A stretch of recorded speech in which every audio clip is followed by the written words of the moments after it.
Today's match, of course, has been about other things, about raising money for people who've had a very difficult time here in Queensland. The figure is remarkable. Just from today's initiative, the figure has passed $6 million. This includes corporate donations, the Prime Minister matching dollar for dollar that's been announced today, auctions, players have contributed themselves, tin collecting, all sorts of things. Gate receipts have come together to raise $6 million for the Premier's Flood Relief Fund today. So it's been a success from that point of view. It hasn't been a success for the England side, who've been outplayed. I'm going to ask their captain, Andrew Strauss, to come forward. Well, this really hasn't gone as you'd hoped. No, certainly not. Another poor performance today with the bat, to be honest.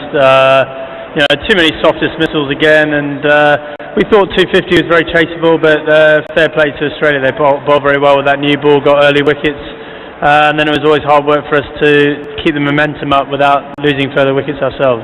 Very difficult for people here, or I guess back home in England, to understand how you can play so well in Sydney in the Test match and pretty well in the 2020s and then lose your momentum in the way that you have.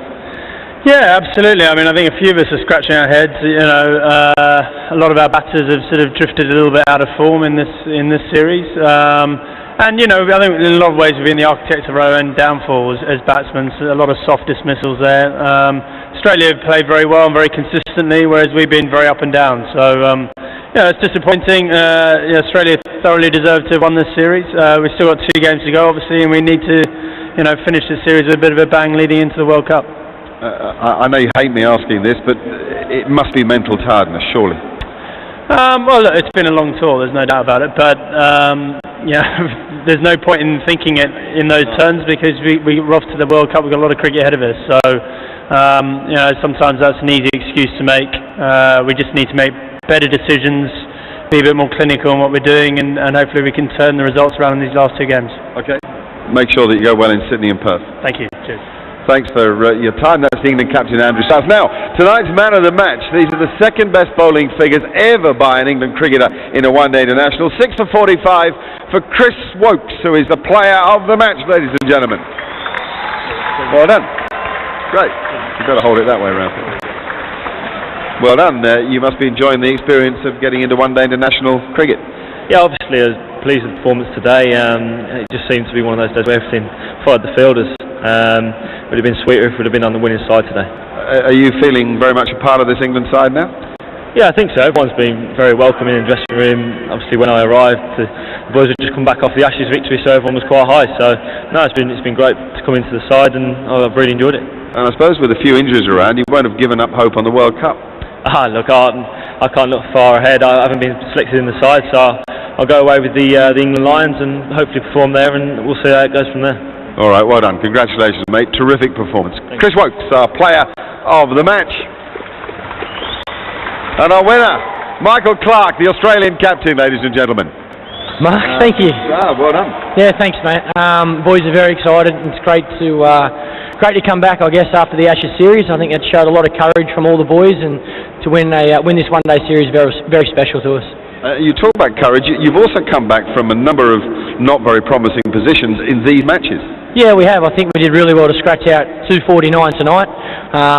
We weren't looking that flash at one stage, and then again our bowlers did a wonderful job tonight. So I think we're improving. I think we've improved every game, and like I say, this was a special match for a lot of the boys, and obviously a lot of fans wanted to see Australia win on this great day, and very happy we got the win for them. That's quite a figure, more than $6 million from the day, isn't it? Yeah, it's great. It's great to see so many people around Australia, I guess, willing to help out and put their hand in their pocket. And like I said in the press conference I did yesterday, the least we can do is come out here and put on a good show for the Australian public, and thankfully we did that tonight. Now you want to move forward and secure more victories, because all of this is a part of momentum going to the World Cup in India. Yeah, it is, and we still see a lot of room for improvement in all areas of our game. So the next couple of games are very important for us.